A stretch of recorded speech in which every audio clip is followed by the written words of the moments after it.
pessoal, boa noite. Espero que estejam todos bem, tá? E me escutando e me enxergando também. Eu queria, então, dar as boas-vindas a todos e todas vocês, tá? Para mais um encontro nosso dos diálogos no live. Vai ser o nosso primeiro encontro 100% remoto, né? A gente já vinha transmitindo, fazendo live pelo Face, mas vai ser a primeira vez que a gente vai fazer, então, 100% remoto, tá? Eu já estou aqui com o nosso convidado, o professor Ricardo, que eu já vou apresentá-lo. Então, queria, mais uma vez, dar as boas-vindas a todos e todas vocês, dizer que é uma satisfação grande para nós estar recebendo vocês aqui, ainda que à distância, tá? É um momento complicado para toda a nossa sociedade, enfim, para o mundo inteiro, mas a gente não pode, né, desanimar, não pode deixar a peteca cair. Então, nós vamos fazer um esforço para, dentro do possível, continuar com todas as nossas atividades aí que vocês já bem conhecem, tá? Então, para quem participa pela primeira vez, os diálogos no LAI são encontros, é um programa de extensão. LAI é o nosso laboratório, que vocês estão vendo aí no fundo, né? Então, um programa de extensão que nós promovemos palestras, até então presenciais, né? Por enquanto serão virtuais, promovemos palestras com pessoas, né, profissionais que vêm se destacando aí nas suas áreas de trabalho, que vêm dando as suas contribuições diferenciadas aí de alguma forma para a sociedade, tá? Então, uma vez por mês, nós convidamos essas pessoas, e essas pessoas vêm aqui compartilhar conosco, então, as suas experiências, a sua dedicação, enfim, o que eles vêm fazendo nas suas vidas profissionais. E os temas são sempre, de alguma forma, relacionados à ciência animal, aos animais, de uma forma geral, mas que tem aí algum enfoque na multidisciplinaridade, tá? Então, misturando ciências mais sociais, humanas, de uma forma geral, ciências ambientais, outras ciências, tá? Mas sempre tendo, de alguma forma ou de outra, os animais como pano de fundo, digamos assim, que esse, na verdade, é o mote do nosso LAI, do nosso laboratório, tá? Então, hoje é uma satisfação muito grande a gente está recebendo, então, nosso colega e amigo, o professor Ricardo Barbosa Alves, tá? O professor Ricardo Barbosa Alves, ele é graduado em História no ano de 2006 e também em Pedagogia, mais recentemente, no ano de 2018.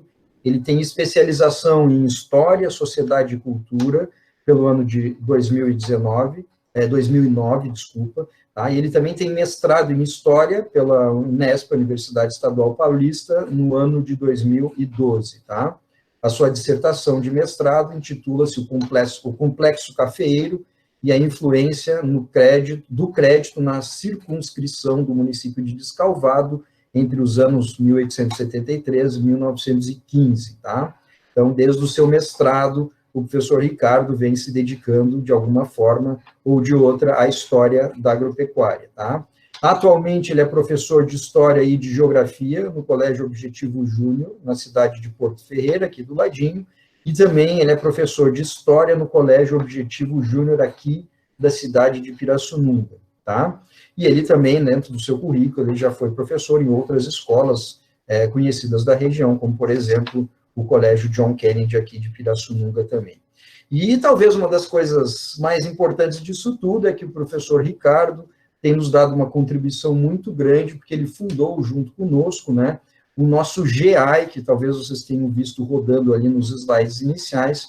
O GEAI, então, é o nosso grupo de estudo da história da agropecuária e da ecologia. Então, nós criamos um grupo de estudo específico para estudarmos, então, a história da agropecuária de uma forma geral e da ecologia, isso com enfoque no Brasil, no mundo inteiro, tá? Então, nós temos esse grupo, já fica o convite também a todos e todas que tenham interesse, que queiram conhecer, queiram participar do nosso grupo de estudos, vocês estão todos convidados. E o professor Ricardo, então, é o fundador e é o coordenador do nosso grupo. Então, esse Diálogos do LAI, ele está sendo promovido, então, pelo nosso laboratório, mais especificamente pelo GEAI, e nós contamos também com o apoio do Colégio Objetivo Júnior aqui de Pirassununga. Antes de passar, então, a palavra ao professor Ricardo, eu trago aqui por parte dos organizadores 3 breves recados, tá?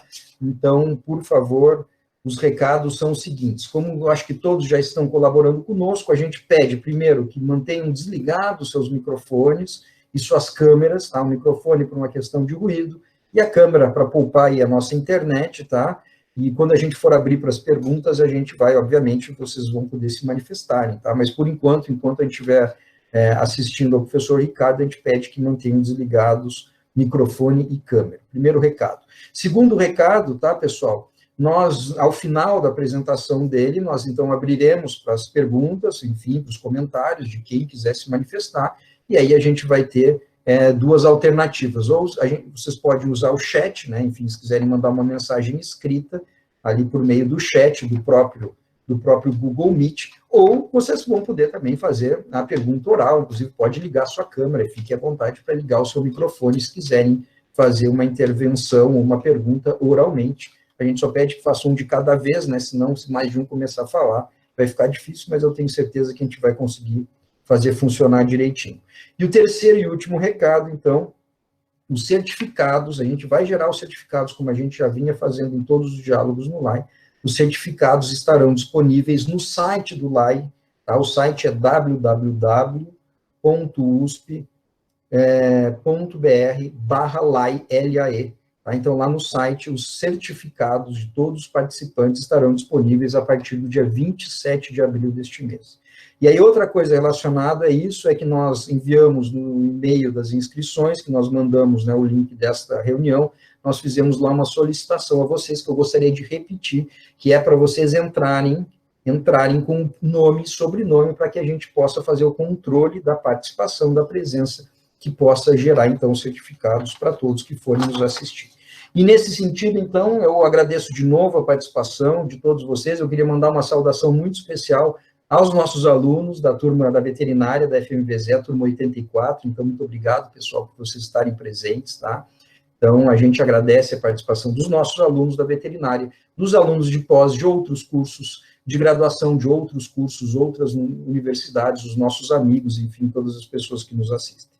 Então, imediatamente, eu me despeço aqui de vocês, depois eu volto para tentar gerenciar um pouco os debates, tá? Mas eu passo a palavra, então, para o nosso colega, professor Ricardo. Uma satisfação, professor Ricardo, estar aqui conosco. Eu espero que ele seja Covid-19 negativo, né? Porque, enfim, o nosso isolamento aqui não está muito isolado, mas, enfim.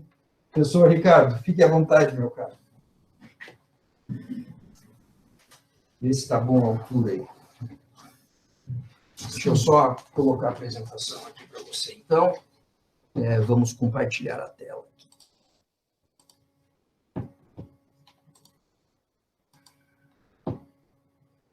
Um minuto. Bom, a tela creio que já deve estar sendo compartilhada. Não. Está compartilhada, então a gente coloca aqui essa apresentação. Ok, só um minuto.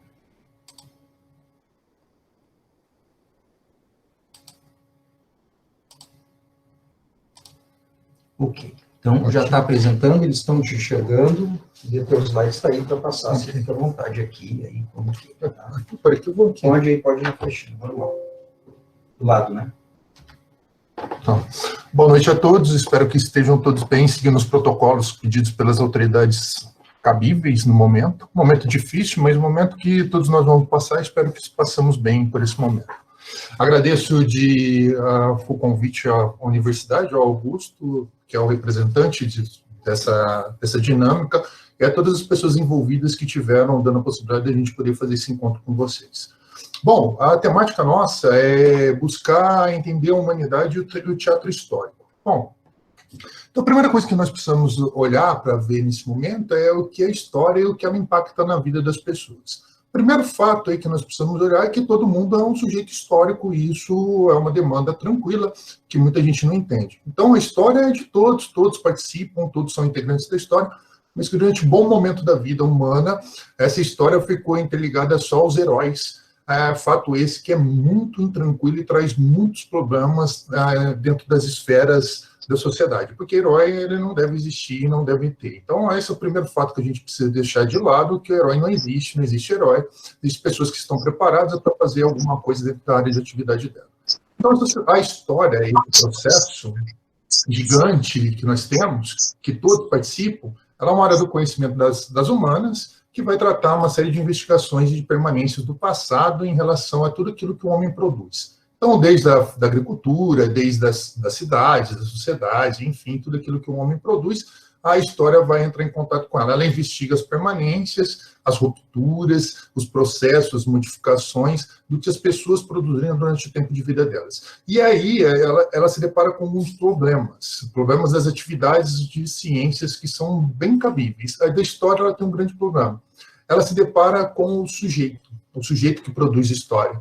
E esse sujeito, ele nasce num período e fica dentro daquele período acreditando que aquele período já estava pronto. Isso é um grande problema. Esse problema é derivado da memória. A memória, ela é curta, ela é pessoal e ela é bem subjetiva e traz bastante problema para o entendimento da sociedade. O que faz algumas pessoas caminharem e acreditarem em rupturas, em momentos inadequados, principalmente no momento de crise. Se olhar para a crise, quando ela está acontecendo, as várias crises que a sociedade humana passou em os mais derivados lugares, você vê pessoas transitando por momentos e tirando fora do contexto aquilo que não era para estar no contexto. Ela permite a história ver como as pessoas se comportam no tempo, o tempo antigo, e aí algumas pessoas ficam sempre se perguntando, por que eu vou estudar história? História é chato, é lá no passado. Se você não entender o passado e não tiver memória desse passado no futuro, você não vai entender a sociedade como ela se formalizou. Não vai entender os processos, não vai entender o que aconteceu, o que levou a gente a viver aquele modo de vida. Um exemplo bem simples é olhar para o tipo de alimentação. A alimentação das pessoas, em geral, em qualquer lugar, elas são referências históricas, de processo de longo prazo, que vem trazendo rupturas e vem agregando fatores para aquela população. Nem sempre a alimentação foi daquele jeito. As pessoas precisaram analisar, entender e começar a usar essas substâncias no dia a dia dela. Então, a história é essa complexidade enorme, ela é muito complexa, e ela precisa, para fazer o movimento histórico, ou entender essas transformações, lidar com outras disciplinas. Ela é fundamental que você tenha um processo histórico para poder alargar o escopo de entendimento daquilo que você tem dentro da sociedade. Então, a história é essa construção humana feita pelo homem, esse processo longo, pode ser curto, pode ser pequeno, que vai transformar as sociedades e vai transformar o nosso convívio dentro das sociedades. Bom, dentro dessa dinâmica histórica, nós temos um processo muito tranquilo aí de tentar entender aquilo que o homem vai fazer no tempo. Então, nós temos dois tempos, o tempo histórico e o tempo da natureza. Bom, tempo histórico, você deve lembrar quando você era jovenzinho lá, ele estudou na escola, o tempo histórico é aquele que são as permanências, trajetórias do homem aqui na Terra. E o tempo da natureza é aquele que a nossa sociedade passou a não olhar mais para ela porque nós não temos mais tempo de observar aquilo que a natureza nos entrega. Então, a natureza o tempo da natureza é aquele organizado com base nos acontecimentos naturais. A plantinha que cresce, a árvore que cresce, o boi, o tempo do boi engordar, o tempo do animal crescer, tudo aquilo que a natureza nos dá para a gente poder viver aqui dentro da Terra. E esquecemos, por vários motivos históricos, que o homem também faz parte dessa natureza. E ele é um dos poucos seres que modifica essa natureza para tentar encontrar mecanismos para a sobrevivência dele. E esse impacto vai levar lá no tempo histórico, que é essas relações de mudanças e permanências da trajetória humana na Terra. Então nós temos esses dois momentos, e aí esses momentos impactam muito na vida das pessoas. Das pessoas não compreenderem que a natureza tem respostas e o tempo histórico não conseguir observar por falta de desprendimento das pessoas e estarem relacionadas no processo histórico. Então nós temos uma ruptura aí desses dois momentos que vão alargar e vão trazer problemas mais graves no processo dessa vivência humana dentro da Terra. Aqui eu tenho essa concepção de tempo, e aí o humano ele foi precisando organizar a Terra para ele viver, porque ele foi precisando, tentando encontrar mecanismos para ele viver aqui dentro da história, desse processo histórico. Então, o tempo da natureza ficou lá, que era esse pronto já, que já era o pronto nosso já, o tempo das coisas, da observância da natureza, de observar o pôr do sol, de observar a chuva, de olhar para o crescimento da plantinha. Ele ficou lá em momentos muito vagos, quando a gente viaja, quando a gente observa a natureza e tem tempo para fazer essa observação. Esse tempo da natureza ele ficou descartado por muitas pessoas e pelo modelo de vida que a gente trouxe, e aí nós precisamos organizar esse tempo histórico dentro das condições para a humanidade continuar o processo dela de sobrevivência dentro da Terra. Então, nós trouxemos para dentro desse escopo agora o tempo cronológico, esse tempo da data, do calendário, das horas, esse tempo que a espécie humana colocou para organizar as nossas dinâmicas dentro daquele universo que a gente vive. Esse tempo cronológico ele é muito duro, é esse tempo do relógio, do time is money, desse desprendimento capitalista que faz a gente se envolver a todo momento e ter que trabalhar, e não ter tempo para aproveitar a natureza, os recursos da natureza, que em momentos de crise como esse, agora que estamos todos em isolamento, nós podemos ter algum tempo para pensar e observar naquilo que a gente está levando a nossa existência humana, que caminho que a gente está fazendo, o que a gente é, qual que ser que a gente é, se a gente precisa da natureza, como que a gente se envolve com a natureza. É um momento de repensar esses quadros. Então, a gente tem um tempo de espaço maior agora para ter um pensamento maior sobre aquilo que nós estamos fazendo dentro da nossa esfera da Terra. O tempo da natureza é esse que eu falei para vocês já, que ele não é cultural, ele é o tempo de observação, ele pode ser percebido o crescimento das árvores, o crescimento das pessoas. Ele é muito bacana, porque você passa a olhar para você e ver que você era jovenzinho e de repente está lá adulto lá, e que você não teve lapso temporal, porque você acaba esquecendo, porque você acaba atropelando a vida. Então, ele faz você refletir bastante, olhar lá para as plantinhas, para os animais. Quem gosta de animal, olhar para o animal, o crescimento do animal, conduzir essa vida de observância para a natureza, porque nós precisamos da natureza indubitavelmente para sobrevivermos. E ela é a que produz condições para que a gente possa estar presente aqui na vida. Então, esse tempo da natureza, ele deve ser mais bem observado nesse ciclo de vida que a gente tem, que é muito curto ainda e efêmero. Tempo cronológico, esse tempo que nós temos aí do relógio, desse tempo, dessas misturas, ele já é um fato cultural humano e aí ele tem alguns problemas aqui de entendimento das pessoas. As pessoas não conseguem entender isso. É uma medida cartesiana que foi colocada dentro da Revolução Industrial para controlar as pessoas e botar arbítrio na vida das pessoas. E isso faz você se desprender e ficar constantemente sem olhar para a sua vida e olhar para o tempo natural. Então, precisa se desprender um pouquinho desse tempo cronológico lá, uma caminhada, dar uma olhada na vida, fazer um passeio, mas esse passeio não pode ser só nas suas férias, né? Aqueles 30 dias que você tem de férias, ou 60 dias se for jovem, estudante, no caso da maioria aqui.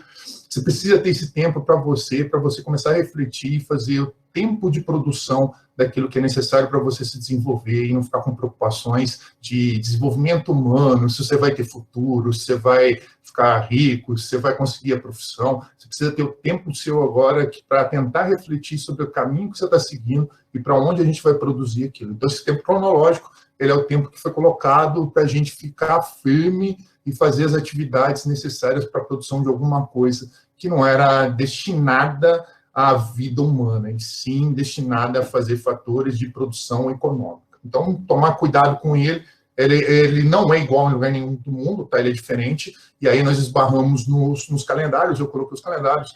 Vocês podem olhar para vários outros fatores, e se olharem para os 3 calendários que eu coloquei aqui, os 3 calendários são baseados em fatores religiosos, religião muito importante no cenário de desenvolvimento humano.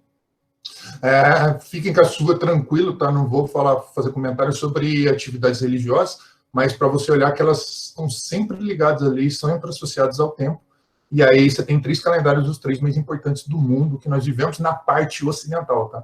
Apesar de essas 3 religiões aparecerem no mundo asiático lá no Oriente Médio, elas vão se desenvolver plenamente no mundo ocidental, na parte que nós vivemos aqui do mundo ocidental, Europa para a América. Nesse sentido, com outro desprendimento histórico, elas vão se colocar aqui e elas vão trazer comportamentos diferentes. Eu coloquei o calendário aqui para vocês verem que o nosso é o calendário cristão, tá? Cristão católico, que foi dentro da data de nascimento, tem como início a data de nascimento de Cristo. O judaico, que é o de Israel, do povo judeu, eles vão colocar lá a partir de outro momento definido pela própria existência do povo judaico. E o muçulmano, que é o mais recente, foi colocado pelos muçulmanos no ano 622 da Égira, quando o Maomé foge da perseguição que existia contra ele no mundo que vai renascer no mundo asiático, na parte dos islamizados, ou dos muçulmanos. Então, a preocupação aqui é olhar para isso e ver que o mundo tem atividades diferentes em questão histórica. Tá? Então, se sairmos daqui agora e formos lá para o mundo islâmico, que é um mundo muito bonito, apesar das pessoas não se aprofundarem no entendimento histórico, se for lá para o mundo islâmico, você vai encontrar lá, você vai deparar com o ano 1300 e alguma coisa, porque eles têm o início do calendário em 622 do mundo cristão. Então, é uma diferença que precisa ser colocada para você entender que o mundo não é conforme você aprendeu e aquilo que você viveu desde criancinha. Você tem uma crença que foi colocada e conduzida a você para você viver naquele padrão que foi determinado para você ter sua existência. Aquele padrão de vida, a família, o casamento, tudo aquilo que você foi acondicionado para que você possa conduzir os momentos da sua vida. Então, lá no mundo muçulmano, é diferente esse comportamento, porque tem um padrão histórico e cultural, e isso é muito claro, tem que ficar claro para as pessoas, porque senão as pessoas vão continuar ainda fazendo anacronismo em relação a contexto, e vão tirar de contexto fato muito corriqueiro em momentos de crise, ainda mais nos momentos que nós estamos vivendo. Esse tempo histórico ele tem uma preocupação enorme. Aqui eu separei um historiador que é um dos melhores foram um dos melhores do tempo, tá? Eu não gosto muito dessas classificações de melhor, porque cada um conduz a pesquisa de uma forma e por um caminho. Esse eu gosto muito, que é o Fernando Brondel. É um dos responsáveis pela universidade que a Maria estuda, que está presente, que nós estamos aqui agora, que é a USP. É um dos fundadores, saiu lá da França, veio para cá, fez umas construções incríveis, tem livros incríveis. Deixei no final aqui na bibliografia, para quem quiser, alguns livros dele. É só procurar Fernando Brondel, você vai se encantar com a perspectiva que ele tinha de entendimento do mundo. Então, o Brondel ele separou o tempo histórico de uma forma bem característica por 3 momentos. A curta duração, e que essa é a mais difícil de ser analisada, que é essa que nós estamos vivendo agora da crise, que vai aparecer os profetas, vai aparecer os justiceiros, vai aparecer os intelectuais, mas que vão conversar muito pouco com as pessoas e vão jogar muito pouco com cara de conhecimento. Então, essa curta duração ela é muito difícil e que faz, no momento que a gente está vivendo, fica muito difícil de entender, porque você pega, vou citar um exemplo, tá? Devem ter visto já, um médico famoso, aí, o Drauzio Varela, muito bom médico, que quando saiu a crise do coronavírus na China, fez um videozinho e lançou um videozinho aqui nas mídias sociais, falando que todo mundo podia sair de casa, que era uma gripe pequena, que não tinha traços, porque não tinha escopo de entendimento ainda do que estava acontecendo. E que se refez, pediu desculpa, fez um novo vídeo, foi lá, lançou um vídeo depois que teve um avanço no entendimento do vírus, ainda desse pouco entendimento que nós temos, fez um vídeo novo, e aí os profetas da internet, aí, os grandes sábios, começaram a botar o Drauzio Varela como se fosse um estúpido e que não entendia o momento. É isso que acontece quando a gente tem essa curta duração. Ela é difícil de entender uma disputa eleitoral, é difícil de entender como aparece esse cenário entre as pessoas. Então, esse é o mais breve, o mais difícil de entender. A gente precisa de um tempo para poder fazer isso, e quando a gente não está com esse tempo, e não dá esse tempo de reflexão, a gente acaba soltando um momento desse processo histórico que a gente tem, que é o negamento de poder publicar aquilo que a gente quer, a gente acaba soltando algumas coisas que são inadequadas. E uma coisa muito clara do historiador é que o historiador não faz julgamento. Você não vai ver o historiador fazendo julgamento. Ele procura fazer análise dos traços que estão com uma série de comportamentos, com uma série de ajuda de outras ciências, para que ele possa chegar mais próximo da reconstrução do passado, da reconstrução do contexto, porque não dá para reproduzir aquilo que aconteceu de fato. A gente só vai ter uma reconstrução e depende do caminho que a gente vai seguir. A média duração, que é essa que marca mais a vida de todos vocês, essa é marcada pelo, assim, o mais fácil de entender a média duração é entender a sua vida. Então, é o momento lá que você nasceu criança, do 1 aos 5, depois dos 5 aos 10, dos 10 aos 15, e aí você vai ter a nossa vida. Essa é a média duração, que também é difícil de entendimento para as pessoas, porque você está vivendo aquilo e você já acredita que aquilo foi daquela forma. Eu vou dar um exemplo daquilo que você pode entender disso, que é muito difícil explicar para uma criança que até 200 anos atrás, 1861, até 1861, não existia Estado italiano. Não existia Estado-nação italiano, porque a criança, quando nasceu, viu lá com o pai lá o mapinha lá da bota, que é legal, ver a botinha lá, o pai foi lá e explicou lá, aqui é a bota, é a Itália. Então, você está lá no processo de entendimento do processo histórico, você está tentando explicar para ela que não tinha, ela levanta a mão e fala, não, mas a Itália existiu. porque ela vem com esse fenômeno histórico que ela vem carregando, esse traço cultural que ela vem, esse aprendizado que ela tem, ela traz, e de repente tem alguém lá que está tentando explicar para ela que até 1861 era um monte de reino, esses reinos pertenciam a alguém, e que daí o povo italiano, conduzido pelo Camilo Cavour e pelo rei, se unificou buscando formar um Estado Nacional para competir com as outras nações que já estavam em processo de Estado Nacional anteriormente. Então, essa média duração é o tempo da sua vida e é subjetivo, lembra da sua memória, que você carrega a sua memória, você traz esses comportamentos da sua memória para o tempo que você está vivendo. Então, o presidente foi melhor, esse presidente é ruim, aquele presidente fez mais, nenhum presidente fez nada, e você não consegue porque você está com a sua memória subjetiva e você vai fazer suas análises e desprender aquilo que você acha adequado para o meio que você está. E lembra que nós vivemos num período de crença na liberdade de expressão, na liberdade em qualquer forma, mais um pouquinho à frente eu vou falar esse fenômeno da liberdade, que a liberdade não é essa implicação que nós acreditamos. Ela tem alguns aspectos que devem ser respeitados, mas que a gente não consegue, porque acredito que liberdade é poder fazer tudo aquilo que a gente quer. Longa duração, esse é o mais tranquilo para o historiador, esse é entre os três aí seria o mais fácil para o historiador lidar, porque é aquele que você já tem lá, o povo que já está lá no passado, Roma antiga, você pega lá, eles não estão aqui para presentificar, para responder, ele é mais fácil de lidar porque não tem nenhum parente, não tem nenhum familiar que possa te impedir de pesquisar aquilo, que vai te impedir de pegar documentos, mas, por outro lado, a dificuldade de fazer reconstrução do passado e lidar com aquilo. E aí o historiador, quando se depara com esse período da longa duração, ele vai precisar de uma série de disciplinas que vão ajudar ele aí poder conduzir e fazer reconstrução.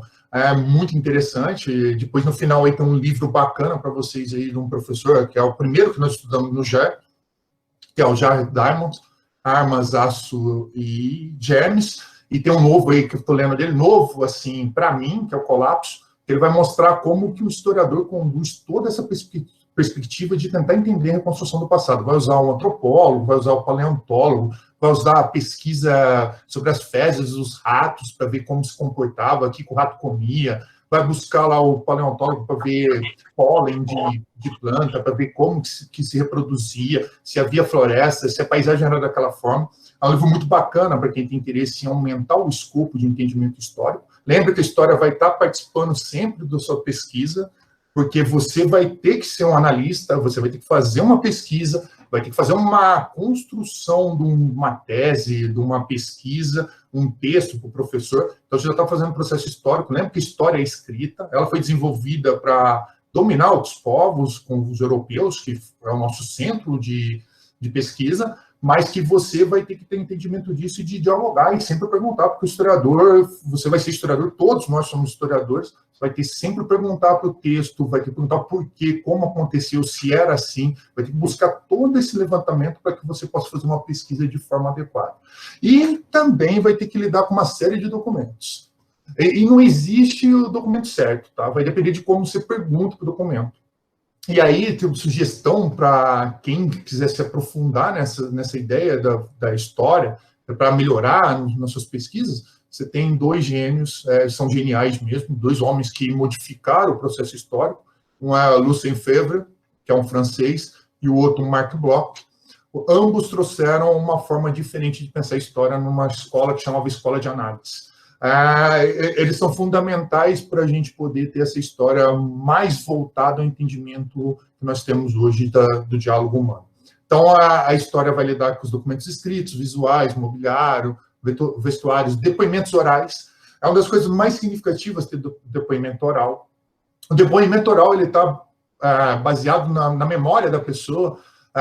Você consegue desconstruir a parte do romancismo da pessoa, daquilo que ela faz, do saudosismo dela, você consegue tirar isso usando outros mecanismos, usando um jornal, usando um diário, usando livros, para que você possa reconstruir esse processo histórico. Então, esse entendimento histórico, ele vai usar essas fontes, vai buscar todas essas fontes para que a gente possa entender os momentos que a gente reproduziu dentro do escopo que nós vivemos. Então, o historiador ele vai escolher sempre um assunto, tá? Não dá para falar de todos.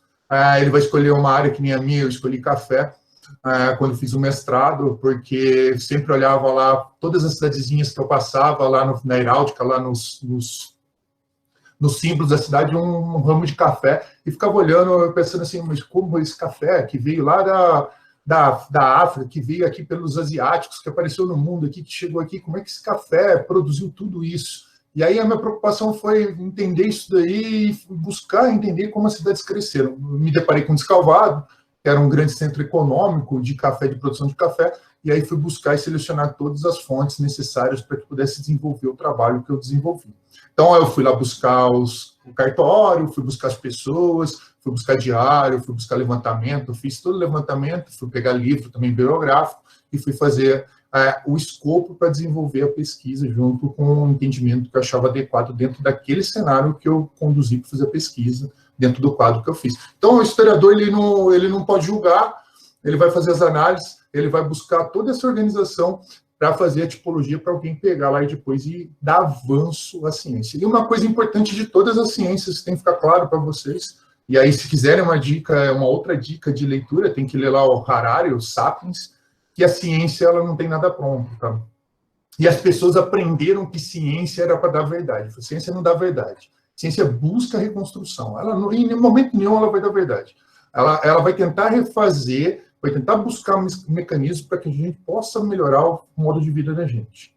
Então, essa história, essa ciência como verdade, ela vem do mundo anterior ao nosso como uma crença. E nós aprendemos durante um bom tempo, principalmente as pessoas um pouco mais antigas, na margem dos 55, 60 anos, elas aprenderam que a ciência tinha que dar a resposta verdadeira para aquilo que ela estava vivendo. A ciência não é isso. A ciência ela vai se reconstruir toda hora, ela vai se refazer, porque senão a gente não precisaria de novos cientistas. A gente parava lá no Isaac Newton, lá, quando ele fez lá a teoria dele, lá, a física, a gente parava nele, não vinham outros, não iam surgir fenômenos como Einstein, Stephen Hawking, nenhum desses, estudando o universo para que a gente possa entender para onde a gente vai, de onde a gente veio, buscar uma explicação para aquilo que a gente tem de mais necessário na nossa vida, que é entender o que nós somos. Então, essa é a história, que é esse organismo que foi organizar todo esse parâmetro, ela veio organizada pelos europeus. Os europeus eram o centro do mundo, eles organizaram toda essa história que nós vamos aprender lá na escola, lá, e foram fazendo modelos, um modelinho aí, o mais famoso é esse que coloquei para vocês aí, a história, a idade antiga, a idade média, a idade moderna, a idade contemporânea. Todas elas com o epicentro europeu. O modelo era a Europa, e a Europa foi buscar transformar esse processo histórico num fator de domínio para ela em relação aos outros povos. Então, é muito claro isso quando você vê num país tropical igual ao nosso, pessoas usando terno lá no centro de São Paulo para ir trabalhar. Que seria totalmente contrário, ela devia estar usando uma camisa associada ao tipo de comportamento climático que ela tem dentro do território que ela está, do tempo que ela está, esse tempo climático que ela tem. Então, ela usa o terno porque é sofisticado, ela aprendeu que era sofisticado. Então, essas rupturas, elas vão trazendo e vão se permanecendo. E aí o historiador ele tem que vir explicando para as pessoas o que aconteceu. Então, período da pré-história, esse não é o que vai implicar para a gente. A Idade Antiga, vocês já estudaram bastante o Império Romano, que é o mais famoso deles, apesar de não ser o único império, tá? Mas lembre que é o que está dentro do centro da Europa, então é ele que vai ser o modelo. A Idade Média, da Idade Média para frente aqui, que eu vou lidar com vocês, que é para a gente entender um pouquinho do que nós estamos vivendo agora. Então, a Idade Média é aquele período que tinha Deus no centro de tudo e Deus explicava tudo, que era o teocentrismo. Período muito importante da história, fantástico para quem viajar para a Europa, vai encontrar os castelos, vai encontrar as bruxas, vai encontrar os magos, todos eles existiram, tá? Porque é um processo mental, lembra disso? É uma construção mental. Eles existiam para defender as pessoas, né, em determinado momento daquilo que elas estavam vivendo. Eles existem para eles, para nós não existimos, mas não é porque existiram para eles que eles são estúpidos, como algumas pessoas vêm tentando desfazer daquele período. Tá? Como esse período da Idade Média foi um período muito voltado para Deus, que Deus dava explicação de tudo, morria a pessoa, era o que Deus queria, apareceu um novo momento dentro da Idade Média. Lá no finalzinho da Idade Média vai aparecer um grupo que vai começar a se regimentar dentro da sociedade e vai querer transformações que é a burguesia. Aí é o processo de alargamento do escopo histórico que a gente tem. A burguesia vem com um novo modelo de pensamento que tinha que ser desassociado daquilo que era atrasado, que era a Idade Média com o teocentrismo. ela vem por trás, ela vai conduzindo, ela vai fazendo transformações, ela vai ajudando, ela vai se incorporando dentro da sociedade, ela vai entrando por trás na sociedade, ela vai vindo por baixo, ela começa a apoiar a igreja, fazendo construções de grandes catedrais, ela investe nos artistas, e aí nós temos, dentro dessa ruptura aí do finalzinho da Idade Média para a Idade Moderna, nós temos, acho que, o fenômeno mais importante da história da humanidade, para mim, como historiador, que é o Renascimento, que é um momento do ápice da humanidade em relação a pensar o próprio homem.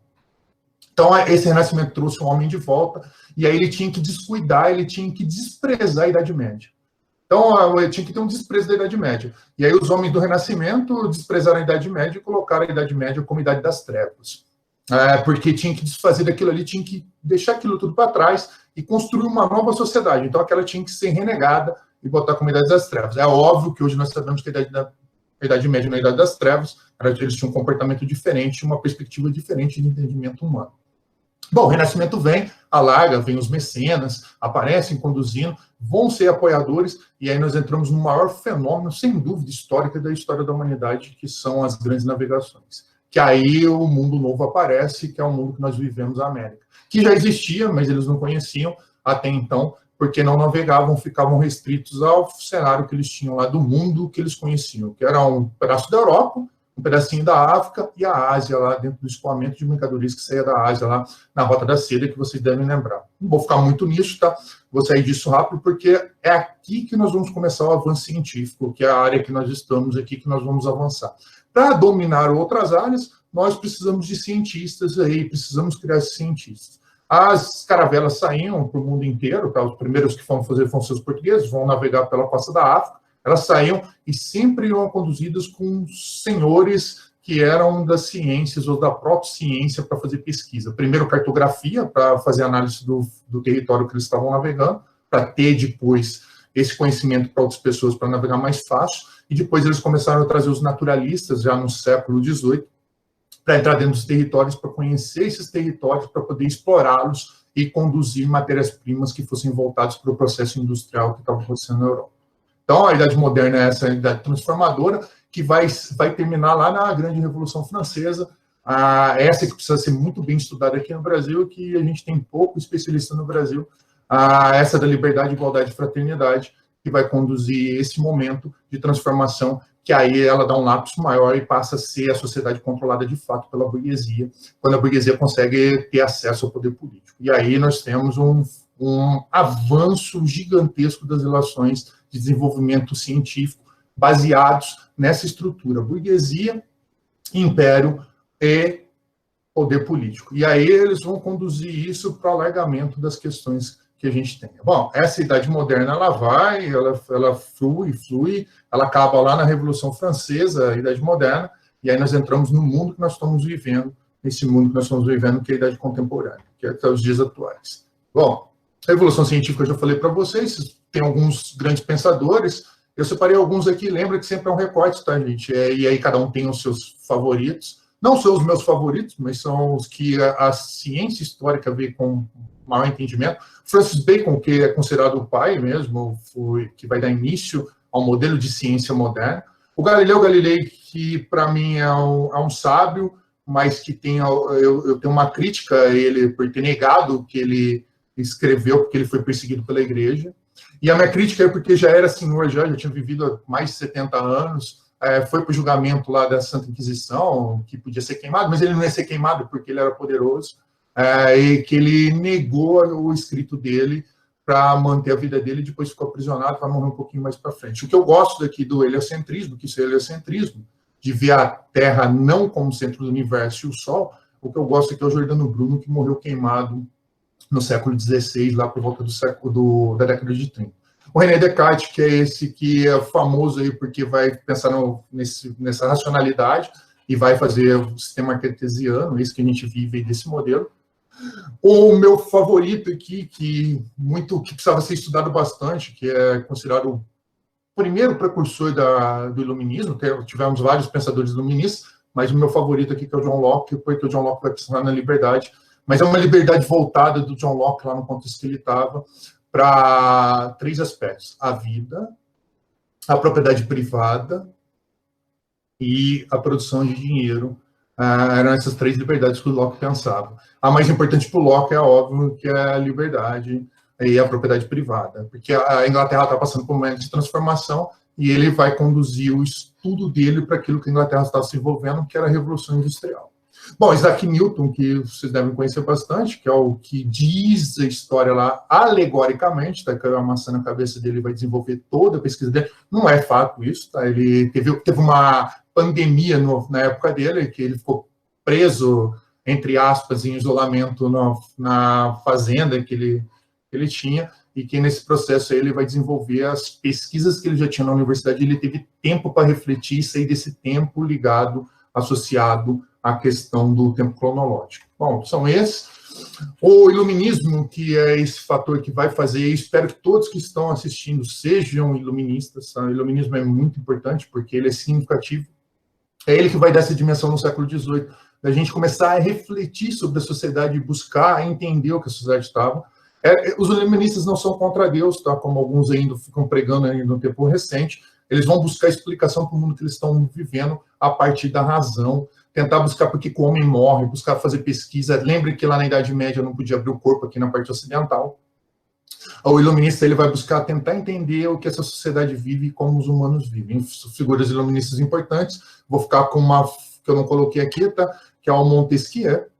O Montesquieu, para mim, é muito importante porque ele tem uma construção muito bacana lá que vai ser adotada no mundo que a gente vive, que é a forma dos poderes dos estados, que é judiciário, legislativo e executivo, como a gente organiza os estados. Na parte ocidental, onde a gente vive, quase todos os estados são organizados dessa forma. Princípios do liberalismo, que isso é aquela parte que agora está tendo muito problema aqui em relação às pessoas entenderem isso. Então, o liberalismo, ele traz que você tem liberdade, e a liberdade que ele está procurando no liberalismo é da livre concorrência, tá? De mercado, de poder vender para quem que você quiser, a hora que você quiser. Vocês têm que ter ciência que isso foi feito primeiro na Inglaterra, o liberalismo aparece na Inglaterra, o sujeito que vai fazer isso é um escocês, ele não é inglês, que é o Adam Smith. Ele vai buscar isso porque a Inglaterra está hiperindustrializada, a Revolução Industrial na Inglaterra foi significativa, e eles precisam de mercado para vender essas mercadorias. Se falasse direto dessa forma, você não conseguiria estender isso para as pessoas. Então, o que eles vão buscar? Eles vão buscar o povo e tentar chegar ao povo com essa ideia de liberdade. Então, a ideia é fazer o povo acreditar que ele é livre, que ele possa participar do direito de votar, que ele vai participar. Eles fazem esse processo muito bem feito e conduzem isso, e aí nós entramos nessa ideia de liberalismo, que vai durar um pouquinho de tempo e depois vai degringolar mais à frente no que a gente vai ter lá no imperialismo, no choque que vai levar à Primeira Guerra Mundial. Então, o liberalismo é esse fenômeno que a gente busca ter entendimento de liberdade, de poder escrever, de poder falar, de poder fluir, mas aí tem alguns empecilhos aí que a gente precisava lembrar. Esse direito que eu tenho de liberdade, ele implica em deveres também. Eu posso escrever, eu posso conduzir, eu não posso ofender as pessoas, tá? Eu tenho que entender isso porque eu tenho sistemas de defesa das outras pessoas. Fiquem claro, porque hoje a gente tem uma sociedade que está muito mais voltada para a comunicação nas mídias sociais, e aí você vê direto coisas absurdas de pessoas ofendendo umas às outras por não entender espaço de diálogo dentro da espécie humana. É muito difícil lidar com isso.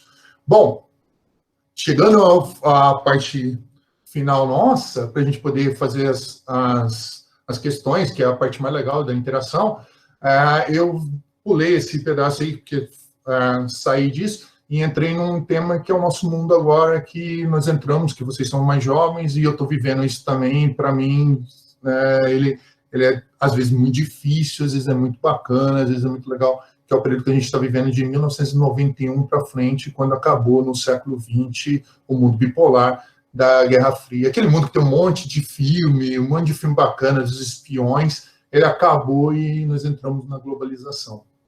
Nessa globalização, que para mim ela é muito significativa, ela tem coisas muito legais, como está fazendo com vocês agora de outra forma, fazendo a palestra com vocês. Essa globalização ela trouxe alguns fenômenos que fez os humanos ficarem mais imperceptivos ao que está acontecendo. Então, a globalização ela traz coisas bacanas, como alta tecnologia, ela traz viagens mais rápidas, ela traz uma série de fatores, mas ela faz a gente perder espaço para que ele conseguiu ser mais sofisticado dentro da revolução técnico-científica.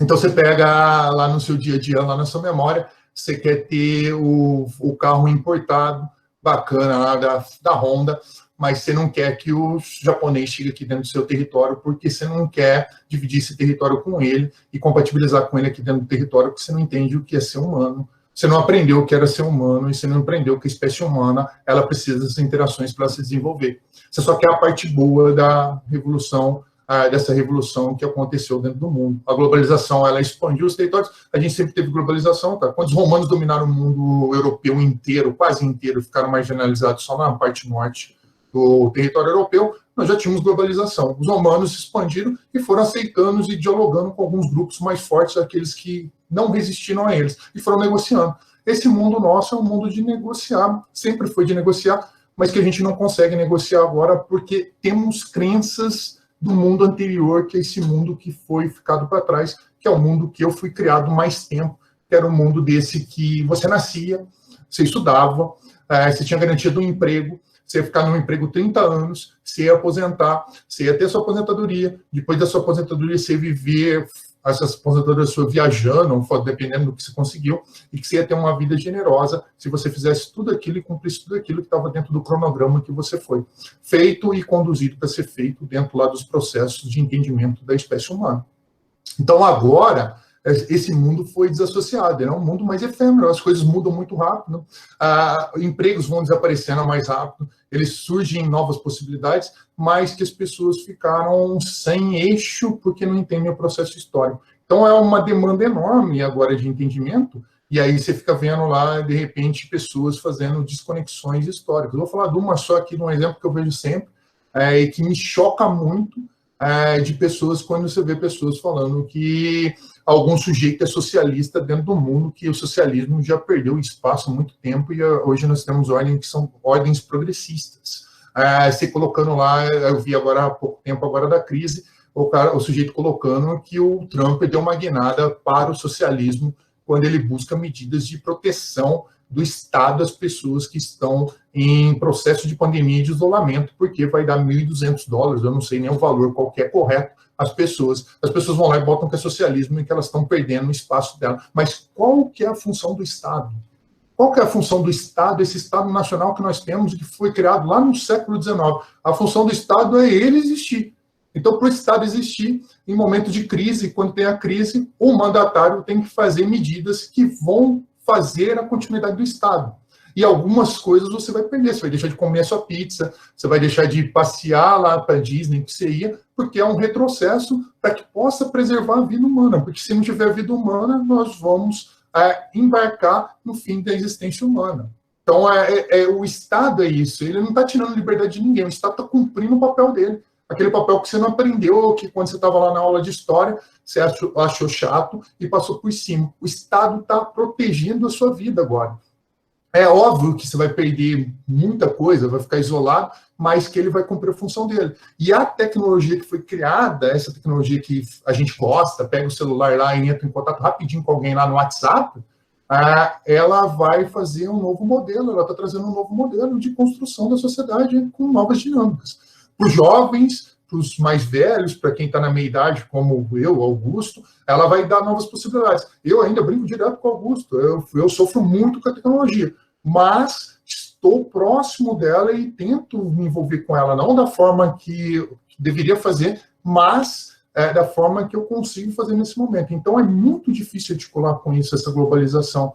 Ficar só com as coisas boas é muito fácil, ficar lá só com tecnologia, ligar no WhatsApp, lá, entrar em contato com um amigo lá na Alemanha, em tempo real. Quando se você voltar a 70 anos atrás, você mandava uma carta, demorava um mês para chegar para ele, e um mês para ele te responder, você não sabia nem o que estava acontecendo lá no mundo. Então, esse alargamento dessa questão da tecnologia, de chegar até todas as pessoas, provocou algumas desconstruções por não entender modelo histórico. Então, você vê esses videozinhos aí de produção de fake news, que sempre existiram. O Stalin, lá na Rússia, quando teve o processo de assumir a União Soviética, ele apagou tudo que era do Trotsky. Ele tirou o Trotsky de todas as fotografias, porque o Trotsky era muito mais importante para a Revolução Russa do que o Stalin. Esse apagamento histórico sempre existiu.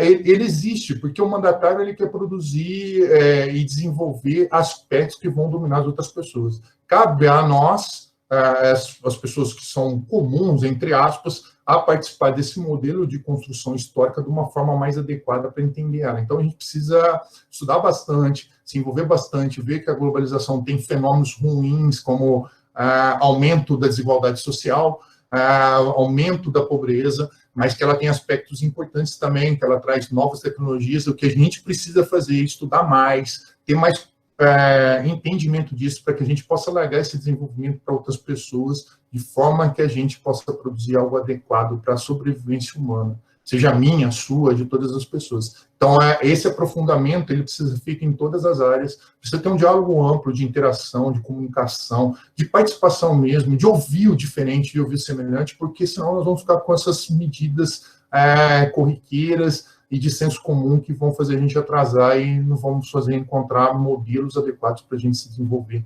em relação àquilo que a gente precisa dentro da sociedade, como ser vivente da sociedade. Então, o processo histórico ele é importante por isso. Importantíssima. Ela não está desassociada de todas as outras. Eu brinco sempre com o Augusto, falo sempre, a história ela é um vespeiro, ela tem que lidar com tudo, ela tem que botar a mão em tudo, então o sujeito tem que entender de medicina, tem que entender de agronomia, ele tem que entender de futebol, ele tem que entender de política, ele tem que entender de religião, ele tem que buscar todos os mecanismos, porque todos esses mecanismos precisam ser explicados para as pessoas entenderem que não há nada melhor do que o outro. Somos humanos, temos culturas diferentes, essas culturas precisam se envolver e buscar entendimento para que a gente possa ter uma sociedade melhor.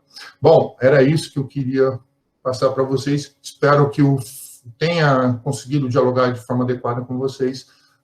Estamos abertos para as questões. Vamos ver como o Augusto vai desenvolvê-las aqui agora. Foi um prazer estar aqui e falar com vocês. Os desafios do mundo contemporâneo, tem aqui alguns deles aqui. Depois vocês dão uma olhada, se quiserem drogas, falta de água, linha da pobreza, desigualdade social, questão ambiental, que é muito importante para vocês que estão estudando aqui, para mim também, para todos, que é esses desastres ecológicos, esse Covid que apareceu aqui agora, a gente precisa começar a analisar por que isso está aparecendo e com que frequência isso vai aparecer daqui para frente, porque o processo está muito acelerado de mudança do meio ambiente, o meio ambiente vai responder, lembra que a natureza, o fenômeno natural responde sempre. Então, precisamos de gente para largar, de cientistas, de envolvimento, de todas as pessoas, parar de ouvir essas pessoas que ficam aí aparecendo no momento aí como justiceiro, esses que têm uma definição do que vai ser melhor para todos, sem ouvir outras pessoas, desses fenômenos que aparecem agora de pessoas que vão encontrar explicações fáceis para uma coisa muito mais complexa. Então, a gente precisa muito de diálogo agora, de entendimento, para que a gente possa chegar num mundo melhor para todos e que mantenha a sobrevivência das pessoas.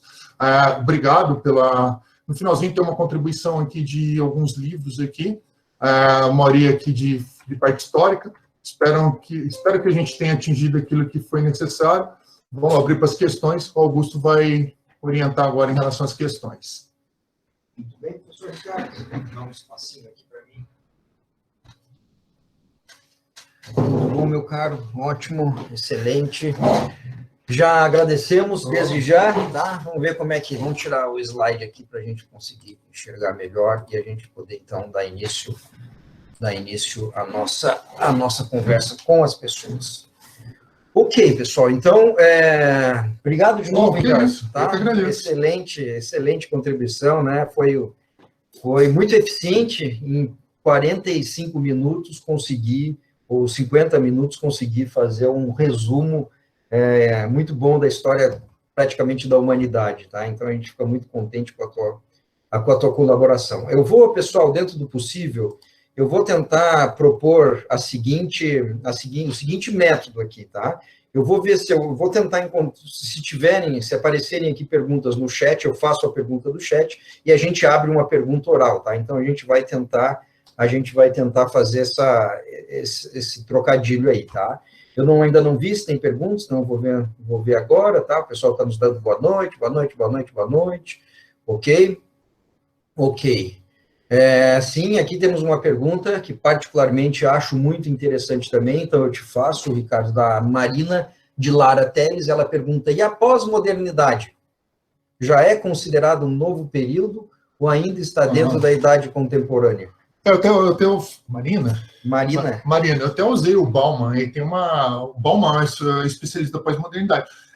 Alguns historiadores acreditam que esse fenômeno da globalização é a pós-modernidade, isso do tempo líquido, que a gente não tem mais nada firme, você não tem o trabalho mais firme, você não tem mais as atividades firmes, você não sabe para onde você vai, você não sabe o que você vai fazer, esse modelo de trabalho que a gente tem, home office, que alguns já participam, agora nós que somos professores estamos participando desse home office, então você já tem alguns historiadores associados a isso, mas a gente tem muito ainda do tempo anterior ainda, então essa pós-modernidade ela está sendo trabalhada ainda por alguns. O Bauman é o maior especialista nisso, desse tempo líquido, dessa modernidade líquida, do amor líquido, que as pessoas sofrem, mesmo conectadas, e estão em processo de solidão. Então ainda é muito recente, ainda fica naquele fenômeno lá do Fernando Brondel, lá, que fica lá no período da curta duração ou da média duração dos envolvidos. O Bauman mesmo, ele ficava toda hora conflitando em relação a isso. Então essa pós-modernidade, esse fenômeno, ainda ele é agregado ainda a essa idade contemporânea ainda. Quem sabe num tempo mais próximo, a gente tem esse mecanismo como uma nova etapa da sociedade, uma nova etapa de entendimento de história. Então, mas por enquanto ela está junto ainda, conectada à idade contemporânea. Ok, estamos no período de transição, né? Se eu entendi bem, Ricardo. Bom, então, como eu falei, eu fiz uma pergunta aqui, né? Eu reproduzi uma pergunta do chat, e eu gostaria de abrir. Se alguém gostaria de fazer alguma pergunta oral, se quiser, fique à vontade, ligue seu microfone, tá? Sua câmera, se quiser. A gente deixa aberto para perguntas orais, tá? Senão, a gente segue aqui no chat. Alguém gostaria de fazer alguma pergunta de viva voz? Não? Bom, eu vou continuar aqui, então, qualquer momento, tá? Vocês interrompam, por favor, tá? A gente tem comentários aqui elogiando, da nossa colega Laia, tá? Uma pergunta da nossa colega Juliana Keiko, tá? Como a revolução científica se relaciona com o liberalismo? Ela é fundamental. Você precisa ter o liberalismo, ele é uma corrente que traz esse aspecto econômico lá do Adam Smith, e ele é fundamental ter pesquisadores que vão fazer desenvolvimento tecnológico para poder produzir mais, porque o capital, esse dinheiro, ele está em busca de mais dinheiro.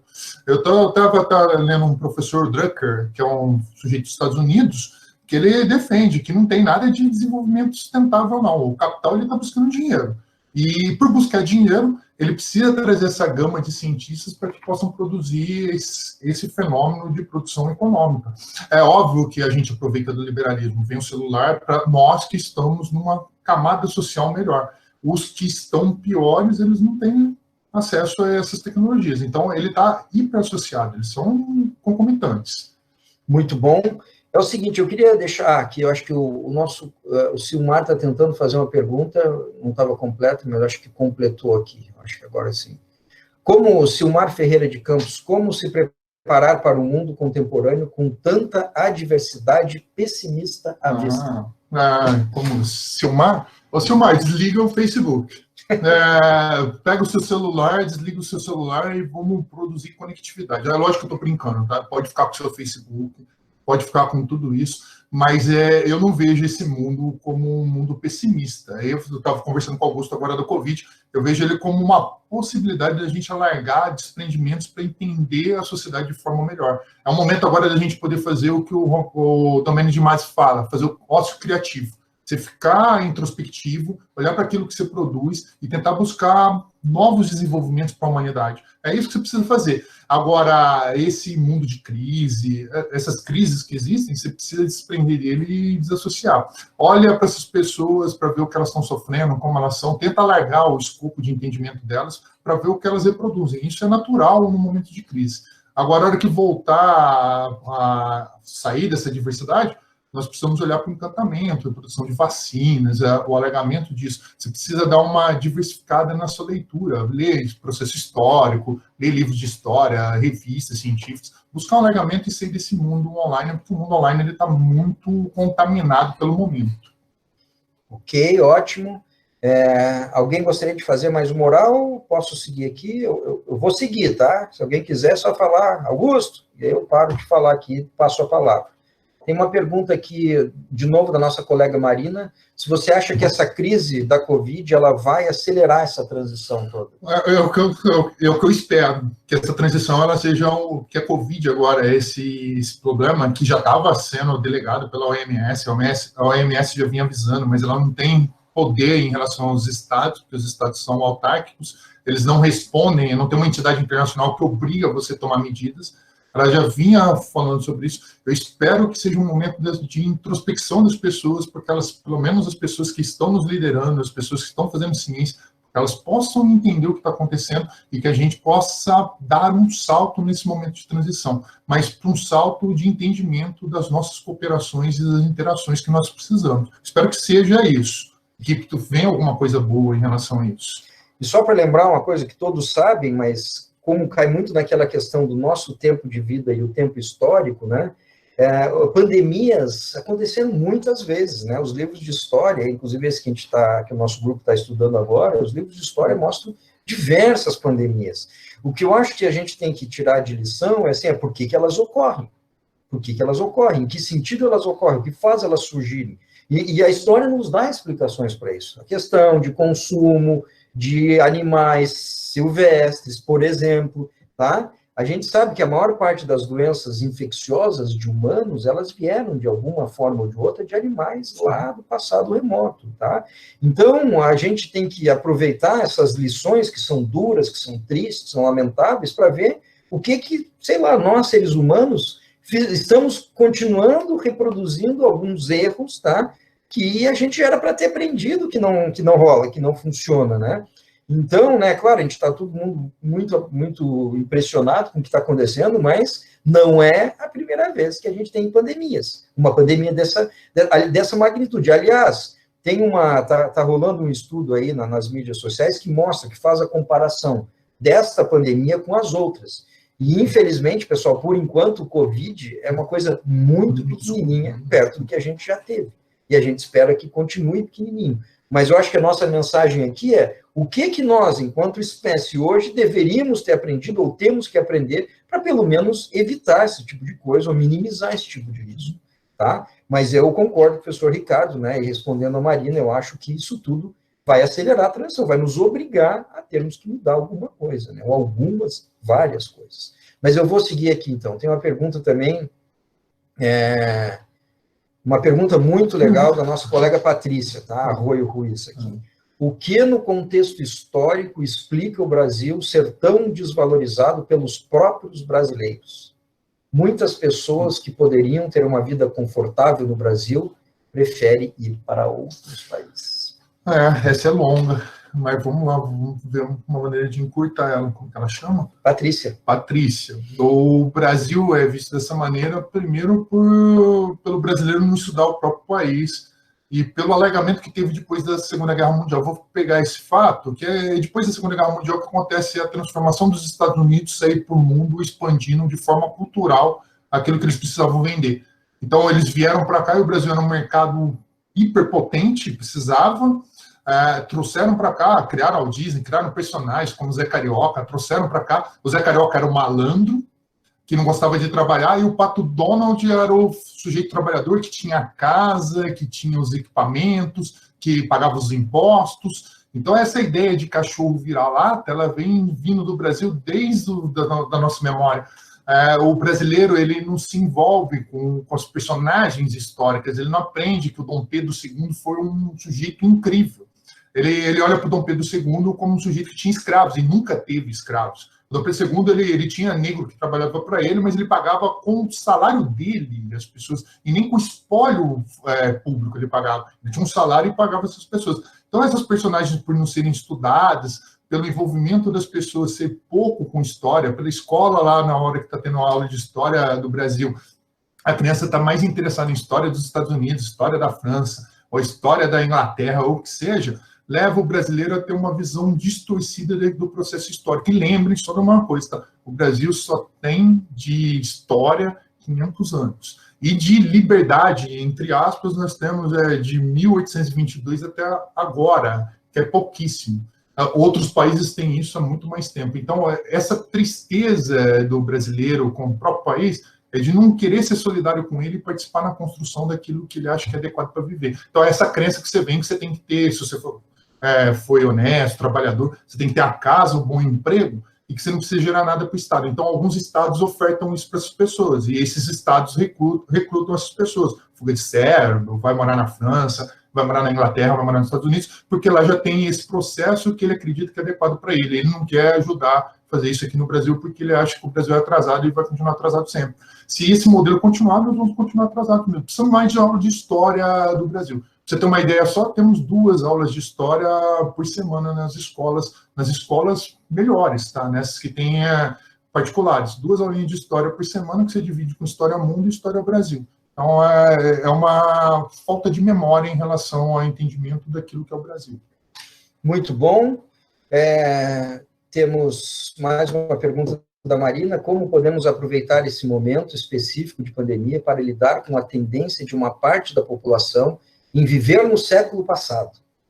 Como acessar essas pessoas e dialogar para chegar em uma percepção nova de sociedade e de história?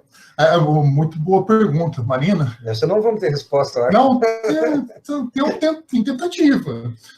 A primeira coisa que você não deve fazer é entrar em conversas inócuas no Facebook. Ou vou falar Facebook e tal, qualquer mídia social onde está mais claro essas discussões. Não entrar em discussões com elas. Se você vê isso, esses modelos aí de alguém pregando alguma coisa, fazendo alguma coisa, pega lá algum artigo lá de alguém que estudou lá, por exemplo, dá um exemplo, socialismo aí, que toda hora alguém fala que os problemas do Brasil é socialista e a gente é um país capitalista. Os problemas nossos são capitalistas. Mas se alguém falar que isso está entregado ao socialismo, pega um texto bom, um professor bom e publica lá no link da pessoa, deixa lá para ela, se ela tiver curiosidade, ela vai ler. Agora, se ficar com ofensa, não vai levar a lugar nenhum. Bakunin já falava, que é um grande especialista da parte de esquerda. Bakunin falava, você não pode se igualar, sai da discussão, porque de fato não tem uma discussão, não tem um diálogo, é uma imposição da outra pessoa. Então, sai desse escopo e vai produzindo conhecimento, e distribuindo conhecimento. A gente tem um alargamento de conhecimento hoje. Ok, tem uma pergunta aqui do nosso colega Vitor, tá? O senhor considera a revolução científica algo contínuo? Por exemplo, ela não acaba nunca e a gente só vai desenvolvendo essa revolução? Começando no século XVII, passando pelas revoluções industriais, Revolução Internacional, etc. Não, ela é contínua. Ela tem as rupturas, você tem a primeira que você falou, que é a primeira Revolução Industrial, você tem a segunda, você tem a terceira. Os historiadores estão acreditando que nós estamos na quarta, e já tem historiador que já fala que nós estamos pulando para a quinta Revolução Industrial. Mas é aquele negócio do tempo histórico, é no curto prazo agora, então a gente não tem como perceber isso. Então, essa Revolução Industrial ela vai se modificando, porque o capital que gerencia essas revoluções, ele precisa fazer a gente acreditar em novos produtos para ele continuar se reproduzindo, porque alguém tenha lucro. O Steve Jobs, que é um fenômeno do mundo que a gente estava, nunca inventou nada. Ele chegava lá para os engenheiros e falava, produz aí que eu vendo. Ele era um grande vendedor de mídia social, ele ia lá na mídia social e vendia. Então, você tem toda hora essa revolução industrial mudando de patamar e saindo para outro patamar. Então, ela está, na minha visão, tem professores que não acreditam nisso, ela está de forma continuada, assim, ela só muda o modelo para tentar continuar buscando lucro. O que a gente pode, talvez, dizer, professor Ricardo, não sei se isso é correto, né? Ela é contínua, mas ela tem acelerações diferentes, sim. Ela não vai no mesmo ritmo sempre. Ela tem rupturas. E eu estou falando isso olhando para a revolução científica na área agropecuária, que é a área que a gente trabalha mais, né? Então, por exemplo, se a gente for ver desenvolvimento de tecnologia na agricultura para a produção vegetal, por exemplo, as produtividades médias continuam subindo, sim. Mas elas não sobem nas mesmas velocidades, claro. Na mesma aceleração. Sim. Por exemplo, a gente teve um grande salto no pós-Segunda Guerra, a gente teve mais um salto enorme na Revolução Verde, um pouquinho mais para frente, e a gente já está um pouco mais devagar nos últimos anos. Sim. Mas ela continua, só que em passos, em acelerações mais lentos. Mas eu acho que ela não vai ter rupturas, tá? Pelo menos é assim que eu vejo. Tem uma pergunta aqui da nossa colega, a professora Luísa Carneiro Marete Valente, tá? Você entende que nos outros momentos históricos de pandemia e crises, as sociedades conseguiram avançar como você espera que ocorra com o atual? Vamos lá. Eu vou pegar a pandemia de 1918, que levou o apelido de gripe espanhola, mas nem aconteceu na Espanha. Então, nós estamos saindo de uma Primeira Guerra Mundial, e aí você tem esse fenômeno aí que hoje os historiadores acreditam que chegou até 100 milhões de pessoas. Houve mudanças, claro que houve mudanças, mas elas foram bem menores do que no momento que a gente está vivendo. Eu sou otimista, eu tô otimista, estou bastante otimista em relação a esse momento, porque nós temos mais produção de conhecimento hoje, nós temos mais alargamento, nós temos mais canais, mas não quer dizer que possa chegar onde eu espero. A grande contribuição de chegar onde eu estou é o envolvimento da gente ser cidadão mesmo. É nessa hora que esse processo de cidadania, que as pessoas não entendem, deve ser alargado, que o cidadão é aquele que participa do meio que ele está.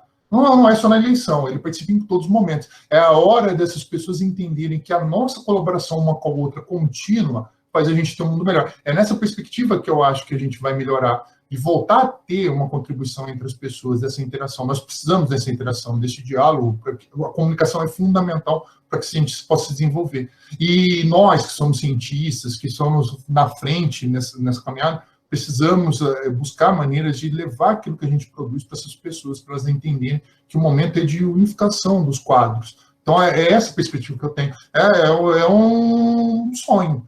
Espero que seja assim, mas vamos ver como os governos vão lidar com isso. Depende do governo também, mas depende da nossa resposta também como cidadão.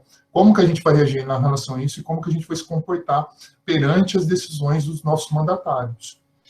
Ok, tá? Então, vejam bem, pessoal, as questões que estão aparecendo, obviamente, são super interessantes e são complexas, tá? Talvez a gente tenha dificuldade, o professor Ricardo tem dificuldade de responder num curto espaço de tempo, né? Todas elas são questões bastante complexas, né? Mas a gente vai se esforçar aqui. Tem mais uma do colega André Valente de Sá. Boa noite. Qual a relação do desenvolvimento da cafeicultura do século XIX e hoje? O agronegócio nas relações humanas. No século XIX, eu posso dizer para você que não tinha aspecto nenhum humano, a relação era de extrema severidade com as pessoas que trabalhavam dentro das fazendas produtivas de café. Eram pessoas que estavam extremamente marginalizadas. Bom, o agronegócio hoje, eu vou ver a parte tecnológica, desenvolve muito rápido, tem pesquisas muito avançadas, cana-de-açúcar tem avançado, mas tem tomado locais de relações humanas, e os humanos não estão entrando dentro dessa configuração. Um pouco é a falha, não é do agronegócio, porque o agronegócio está buscando lucro, como qualquer atividade econômica busca. A falha são dos nossos mandatários em não fazerem políticas públicas que atendam essas pessoas no desenvolvimento econômico, que tem solução. É só buscar solução, você tem como tirar essas pessoas que estão perdendo emprego e buscar mecanismos. Eu vou te dar um exemplo só que a Alemanha fez. Ao desenvolver alguns aspectos agrícolas, as pessoas perderam emprego, o alemão criou escolas de desenvolvimento técnico em áreas que eles precisavam dentro da cidade, porque as pessoas iam para a cidade fazer o êxito rural. Nós tivemos isso aqui e não criamos escolas para essas pessoas, deixamos elas à margem da sociedade de novo. Então, nós temos como fazer. É óbvio que não vamos atender todo mundo, mas a gente precisa encontrar mecanismo. E por isso que essa participação cidadã nossa, cobrando do vereador, cobrando do prefeito, onde tem a micro-relação, é muito importante. Porque o grande não está olhando para a gente aqui, não está vendo. Então, o negócio ele vem com a vontade dele, ele tem essa vontade. A relação humana aí, somos nós que precisamos olhar para isso e buscar fazer a sociedade entender que as pessoas têm que participar da sociedade de forma mais adequada.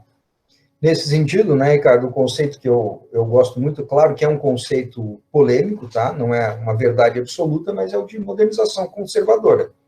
Na minha forma de ver, o agronegócio brasileiro, ele é um dos melhores exemplos da famosa modernização conservadora que aconteceu no nosso país, ou seja, claramente há um avanço tecnológico, industrial, comercial, esse avanço acontece, mas conserva-se ao lado, conserva-se todos os problemas históricos que a gente tem desde quando éramos uma pobre colônia.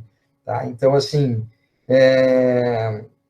o agronegócio tem todo o seu mérito, inegável, mas o que eu sempre digo é o seguinte, nós não podemos esperar que ele sozinho vá resolver os problemas da sociedade brasileira. Isso não vai acontecer nunca. Tá? E não é ser contra o agronegócio, de forma alguma. É entender que ele faz a parte dele, mas é preciso muito mais do que isso para que a gente consiga não só se modernizar, mas se modernizar e se desenvolver, não conservar aqueles problemas que a gente tem desde sempre, que se reproduz e não mudam nunca. Tá? Então, o agronegócio, para mim, ele é um caso muito claro dessa modernização conservadora. Tá? Temos temos mais algumas perguntas aqui, a gente vai tentar fazer todas, tá? Bora.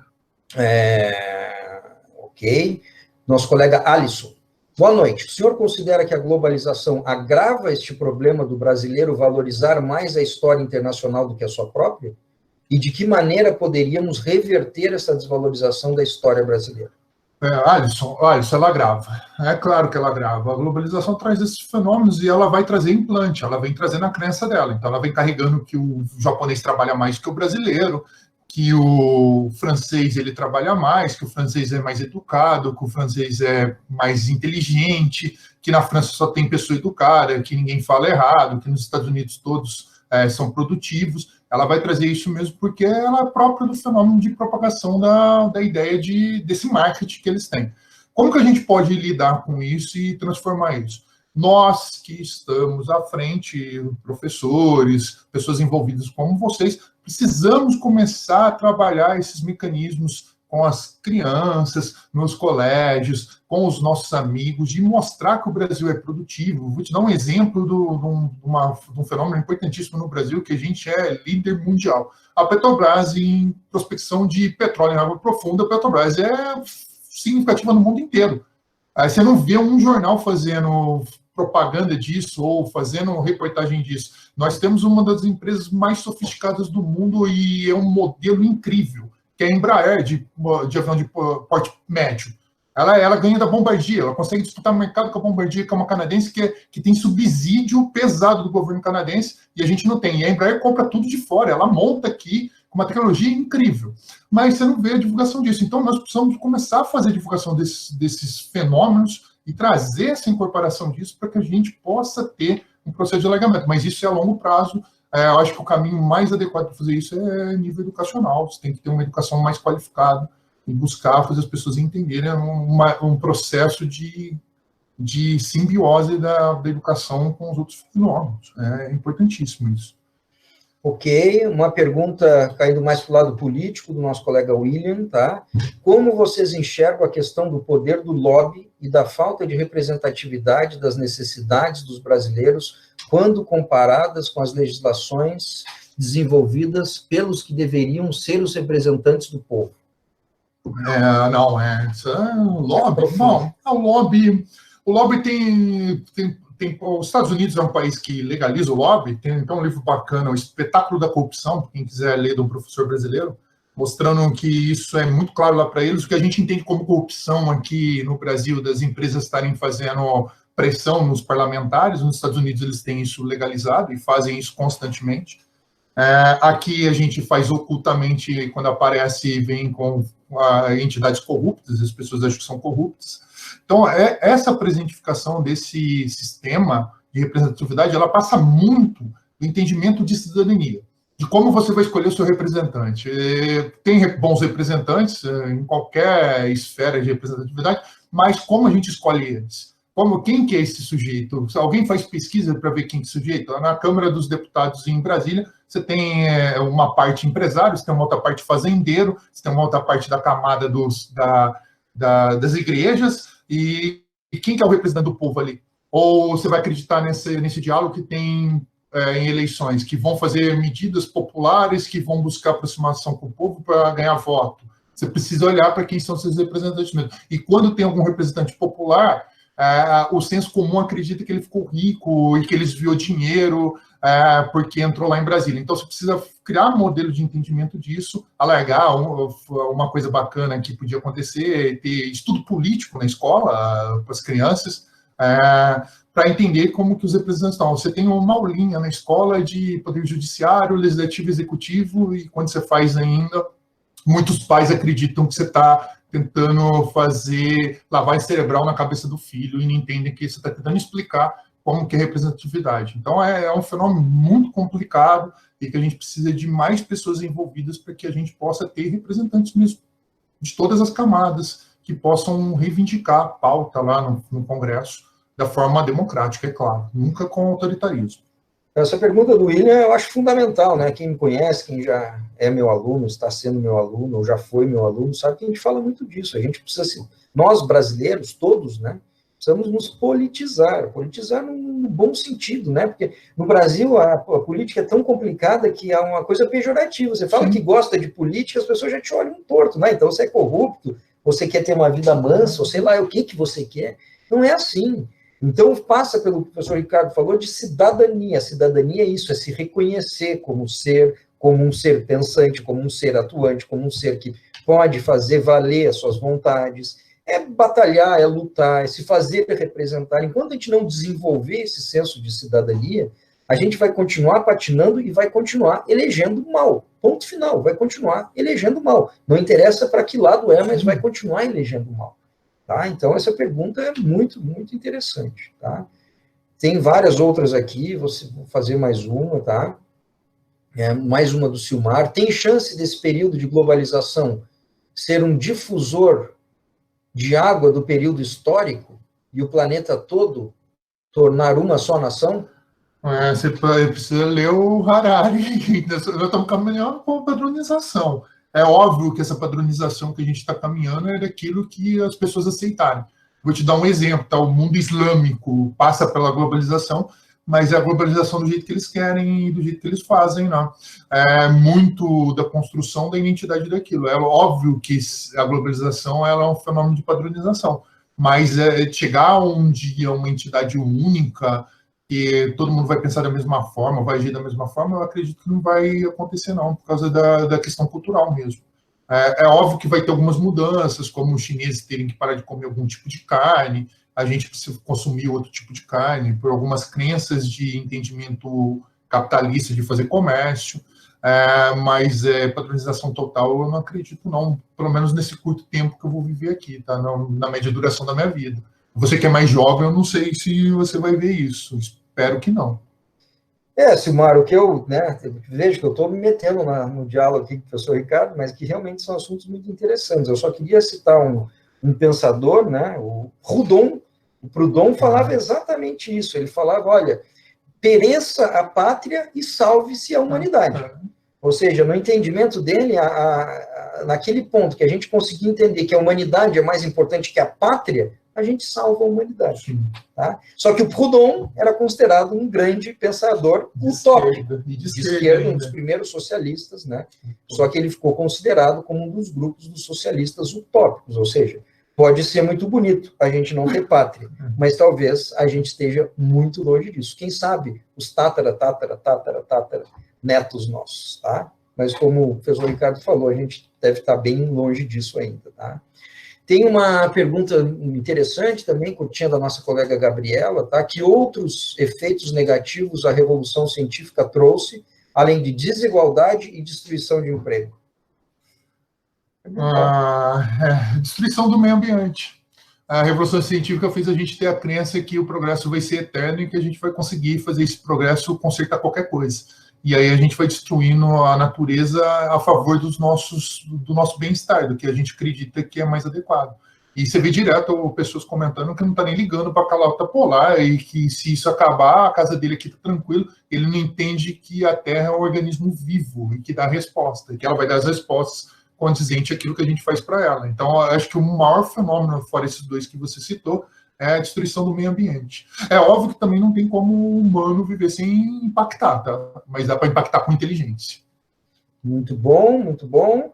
Uma outra pergunta antropológica da nossa colega Ana Torres, super legal também. O senhor acredita que o fato de estudarmos pouco sobre as populações brasileiras pré-colombianas tem a ver com o complexo de vira-lata brasileiro? Fundamental. O índio foi tratado de uma... Primeiro que não deveria nem chamar de índio. O Colombo chegou na América via caminho contrário do que os outros faziam e achou que estava nas Índias. Então, a primeira coisa já começa por aí, nessa construção. A segunda é que os portugueses, quando chegaram aqui, os espanhóis, não estavam nem um pouco preocupados em estudar esses povos. Eles estavam preocupados em dominar e ver o que tinha de matéria-prima para cá. Passado algum tempo, vários anos, a gente continua na mesma perspectiva. Apesar da Constituição de 88 ser amplamente humana, cidadã, e dar proteção para esses indígenas. Mas você vê toda hora pessoas falando que os índios são vagabundos, que não devem defender eles e manter a floresta de pé para que sejam protegidos. Então, essa falta de estudo faz a gente ter essa percepção e faz a gente cada vez mais caminhar para esse não entendimento histórico. Perfeito. Mais uma pergunta da nossa colega Marina, inclusive ela pediu perdão por tantas perguntas. Perdão não, ela pode fazer. Recordista de perguntas. Tem que fazer. Mas foi legal, valorizou o nosso diálogo, tá? Então ela falou o seguinte: semana passada tivemos uma discussão com o professor Gameiro sobre os caminhos econômicos que o Brasil e o mundo poderiam seguir daqui para frente, especialmente em relação a uma produção mais sustentável. O senhor acha, do ponto de vista histórico, que agora é o momento com possibilidade de mudanças grandes na dinâmica econômica mundial? Eu, como historiador, acredito que já passou do momento de fazer isso, mas a gente tem que lidar com os grandes capitalistas que estão controlando o mundo. Será que eles querem fazer esse diálogo? Ou esse diálogo é só da boca para fora? E como que nós, cidadãos, comportamos em relação a isso? Lá na França, lá na Espanha, será que as pessoas estão fazendo o diagnóstico adequado de como a gente tem que lidar com isso? Porque a produção ela só é gerada a partir da população. Nós que trabalhamos, nós que fazemos. Para mudar, fazer esse modelo, muitas pessoas vão ter que perder emprego, vão ter que fazer reivindicações. Será que as pessoas estão interessadas em perder um pouco daquilo que elas acreditam que é adequado para a vida, para tentar restabelecer outro tipo de conduta para a vida? Será que elas vão fazer? Eu espero que tenham bastante pessoas pensando dessa forma para alongar isso e para a gente poder fazer. Mas eu acredito que não vai ser de uma vez, tá? A gente vai mudar modelos e acredito que a forma mais adequada é mudar no município, na sua casa, nas relações que a gente tem de conduta com quem fornece no terceiro setor para a gente poder fazer esse alargamento aqui e começar do pequeno para o grande. Do grande para o pequeno, eu não acredito que vai acontecer.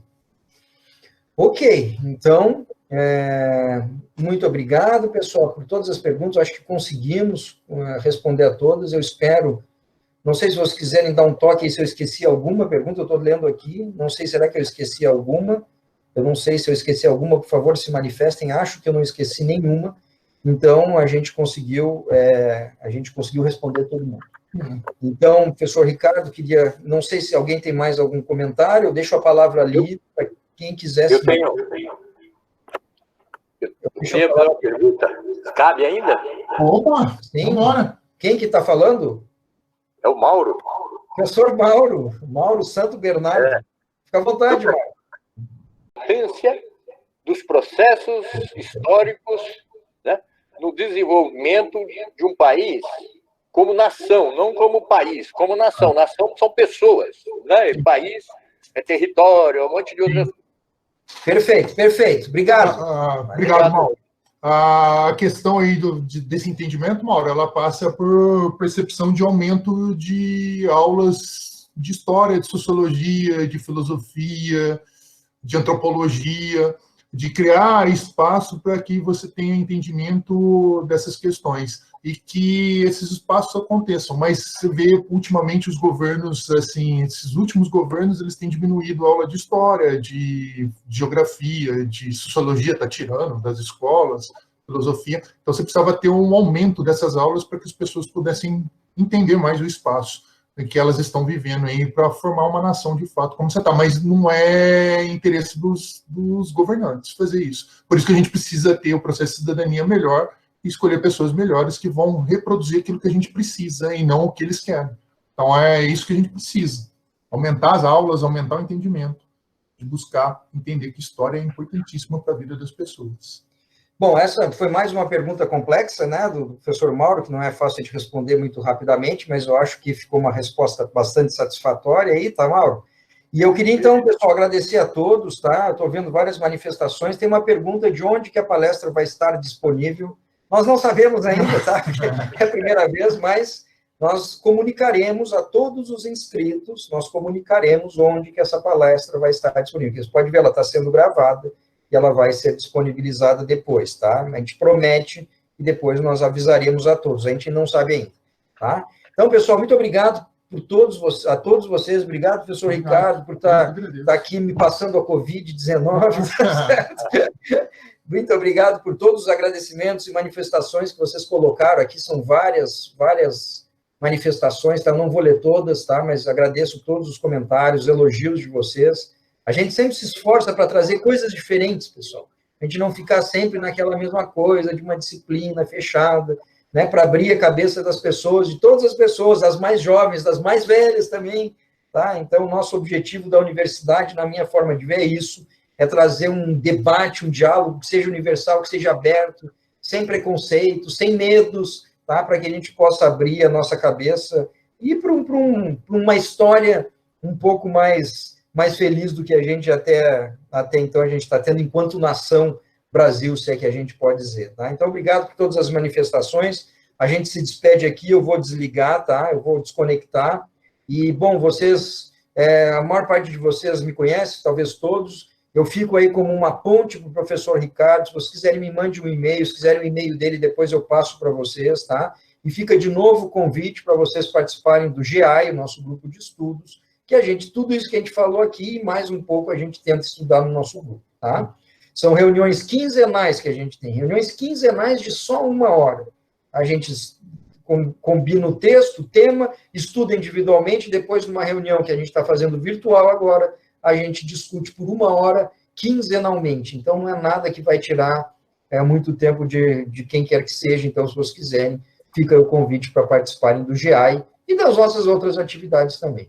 Então, me despeço aqui, agradeço a participação do professor Ricardo, mais uma vez, de todos vocês, ficarem até mais do que as 9 horas, nos acompanhando. Espero que a transmissão tenha sido, pelo menos, razoável. Obrigado, um abraço para todos, para todas, tá? Fiquem em paz, protegidos, protegidas, se cuidem e até a próxima. Tchau, tchau. Tchau, tchau. Obrigado.